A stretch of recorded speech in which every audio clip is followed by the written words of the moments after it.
Приятели, днеска, ако ме убият на Skywars, ще трябва да си взрива Survival света, дето съм грандил така една година. Тук е някакви презентации, ги трием.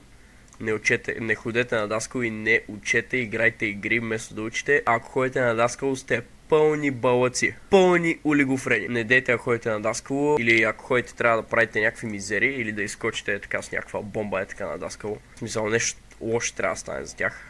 Та да сега ако ме убият като цяло... много тъпо. Това е първата игра, дето играе така. От мега много време не съм цъкал. И ето пич сега ще умре. Почва да има някаква представа какво ще му се случи. Тук вече се е оплашил. Кортизола му се е спайкнал.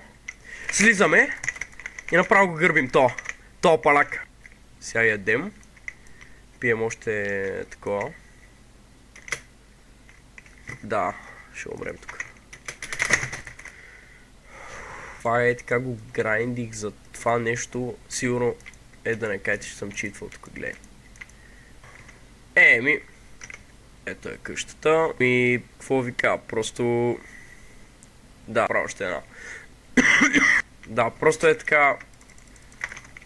Тя малко да се припомнят кой ме в сървъра. И ето не знае, че ще умре. По-добре, че не знае още. Не мога цели, естествено. Някак не мога цели. Аз такива работи не ми действат на мене. Умира този смешник.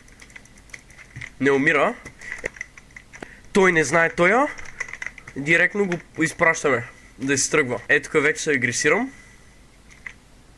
Чакайте, не съм се агресирал. Сега съм се агресирал. Тя само им правим third party. Най-мъжкото. То директно го убиваме, без да го питаме. То също... Чай видим дали е добър. Да, то е добър. Добре, чай да го оставя на малко кръв и тогава да го... Той е някакъв добър. Ама аз съм по-добър, де. Щях да го убия.